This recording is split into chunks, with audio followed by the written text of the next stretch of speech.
It's good. It's good. We ready to roll? All right. Well, first of all, just good to be back on the grass today. Really thankful for a beautiful day here in Clemson to get back to football. And, just want to revisit last year. Again, just really proud of our team. What a special year. So many good things. Finish number 2, and today's about trying to get to number 1. That's really what it's about. And so back to work. Really proud of our staff. We've had a great and fast off season, if you will, but we really have really put a lot of work into trying to get better. Studying ourselves, our quality control, our self-evaluation, our challenging of everything that we do and how we do it and why we do it. Looking at all the good things that we did, the bad, and trying to continue to be good at certain things and improve areas where we didn't do so good.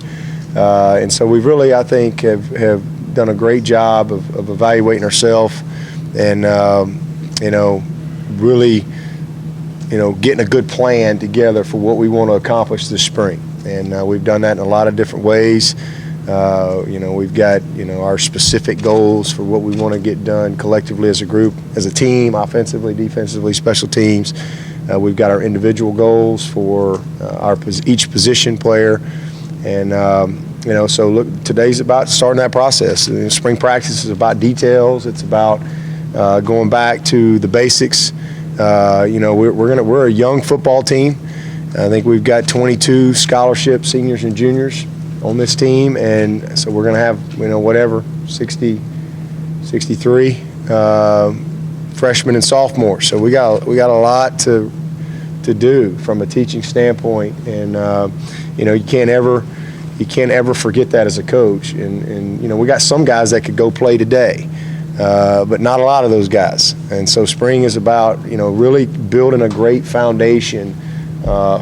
From a core value standpoint, as far as who we are as a program, the way we do things, why we do them that way, our fundamentals and basics of our offense, defense, and special teams, the techniques that we teach, the philosophies that we believe in there, and coming out of spring with a great foundation that we can take into this summer, so that when we get done with summer, we can feel great about where we are in camp.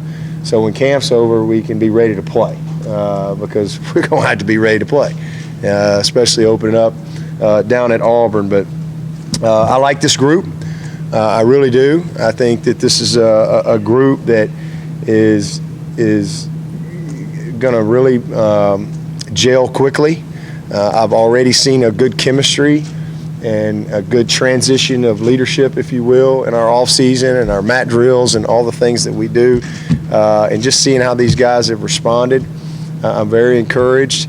I think the biggest thing about this team, it's a new team, new chemistry, new leadership, but I think the biggest thing is this team is going to have much more competitive depth than we had last year.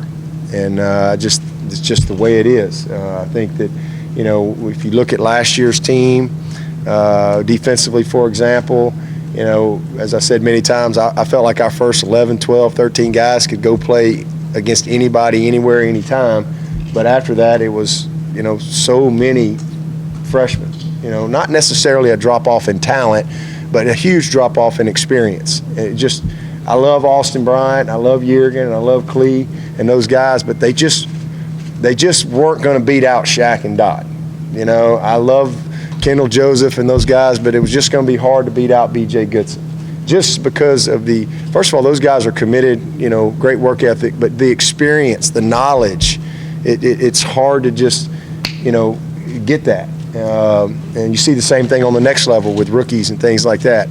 And that's good to have that type of quality guy back, but the part I don't like is you don't have that competitive depth and you don't have that kind of iron sharpening iron, that sense of urgency that you'd like to have at every position. So we were very, very fortunate last year. Very fortunate. You local guys know that, that we were able to pretty much keep those 11 or 12 guys defensively healthy. And it allowed us to develop those young guys at a healthy pace so that when we all of a sudden we're in the Orange Bowl and we need Austin Bryant, he's ready to play, at a level that we need him to play at. And so the flip side of this football team, and it's the same thing last year, we had, well, I'll get to offense, but the flip side of this football team defensively is the talent is good, but the competition is going to be great. And that, I think, will make us better as a team. I really do. And then the flip side of it, offensively, we had so many guys last year that we were counting on, especially in the offensive line, that really came through for us. A lot of young guys that are now proven. Mitch Hyatt is not a myth anymore. He's not a theory anymore. Frew Morgan is not a hope anymore. Falcinelli's not a myth. Hearn, and we know so much more right now, and the confidence of our offense is just at another level from where we were this time last year. Same thing at quarterback. Last year we didn't have Deshaun Watson going through spring. Kelly Bryant was just trying to figure out, what the formations were. And I think we're in a situation now between Kelly and Nick, and Tucker was just getting here, where we're going to be in a much better spot from a depth standpoint as far as the ability to go truly run the offense and win at that position. Same thing at running back. I think we're going to have more balance, more competition at tailback than we had last year with the addition of Adam Choice, back in the mix. The experience of Fuller now. He hadn't played. He didn't even know what it was about. So now he's got a little experience. He understands the continuation as far as the process that Dye has gone through. And so I'm excited about that group. Leggett, this time last year, we hoped that what we were seeing was going to produce some good fruit. Well, he was a Mackey finalist. And now you got that guy back. He's a whole nother level mentally. Milan and the development of Milan and Cannon and Garrett and Greenlee, all those guys. Then you lose Sharon Peake and you add Mike Williams back. So I think we've got some really good things. We played several freshmen last year at receiver. Renfro was just a folk hero that y'all heard about from fall camp, and now everywhere I go, I got the next Renfro for you, Coach. And so, Renfro and Travion and Deon and Ray were all freshmen. And so now they've all got experience. They've all done some things. They kind of have a better understanding. So I like where our team is. Hugo wasn't even on the team this time last year. Now he's made All-American. All right. Teasdall hadn't really done it yet.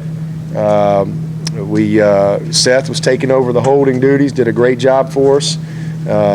We are starting over at snapper, but y'all probably don't even know it, but Estes was the snapper the entire second half of the ACC championship game, and it's a good thing y'all don't know that. Jim Brown got dinged with a concussion and was out for the second half, and we never missed a beat with Estes, so at least he got a little bit of experience. That'll kind of be where we start, but Austin Spence will have a chance to compete for that job, so will Tatco and Phibbs. Those guys will all get a chance to compete. That's the one thing that we got to kind of get figured out with our battery there.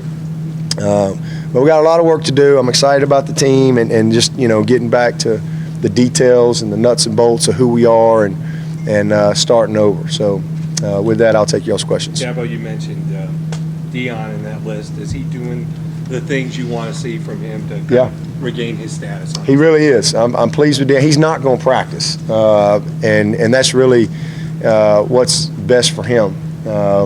He's going to be here every day. He's in the meetings. He's worked out. He's working. He's going to be at practice every day. But the biggest thing with Deon is we've just removed that competitive piece of football, and because I want him to really stay on. I really don't need to see him run a comeback, to be honest with you.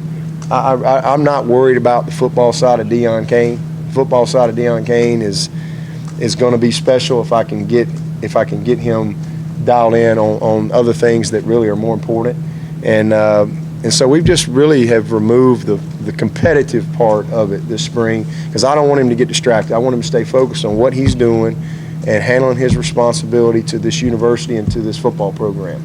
And if he continues to do those things and like his attitude and everywhere he's at, everything is a positive. If he continues to do those things, then you know, he'll be full speed ahead when we you know, get back going in camp this fall. But he's with the team, doing everything every day. Just like last year, the best thing for Guillermo was we took him out of school. You know, that was the best thing for him, and we just removed school and football.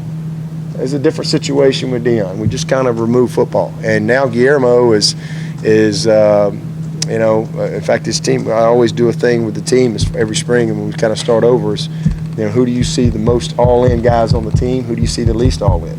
And I give them that feedback. They need to be challenged that way by their peers. And I think he was second on the team as the most all-in. Last year, he'd been at the bottom of the list. He was at the bottom of the list. And so, you know, hopefully we'll have the same results with Deon. But, you know, that ball's in his court. But I am pleased with what he's doing right now. But as far as, you know, him coming out and practicing and all that, he's not going to actually practice. But he'll be out there coaching and encouraging. And just like Deshaun didn't go through spring last year, but he mentally, you know, was engaged. And we're going to keep him engaged in that regard. But he's got to fulfill his obligation, again, to this university and to this team, and then we'll move forward. Is the goal with Deon to make sure that he doesn't become a repetitive issue as he was removed from 2 different games last year? Yeah, well, that was just discipline. That was just consequences. You know, I mean, there's consequences for your actions. That's a core value of our program, and that was his consequences. This is about helping him learn and grow and get better and develop, and he's taking ownership of that. You know, he didn't have to come back here. He could have packed up and moved on and said, you know, hey, heck with that. But that's what I love is he's manned up and he said, okay, you know, and he appreciates it. He really does. He appreciates the opportunity he's got here, and he recognizes that he's got some things he's got to improve in, and that's what he's doing. When you speak of chemistry and leadership, you lost some big pieces there, and there's some obvious folks, I would guess. But expand on that a little bit, and maybe who some of the folks are that are stepping into roles that you lose with the Lawson and McLean. Yeah, you lose a guy like Mac, and what a leader. But now, yeah, I mean, I'm telling you, Jay Guillermo it's just so awesome to see. You know, that young man where he is right now. And again, from an offensive standpoint, it was Deshaun Watson and Jay Guillermo. As far as, you know, their peers and the votes, you know, that they get.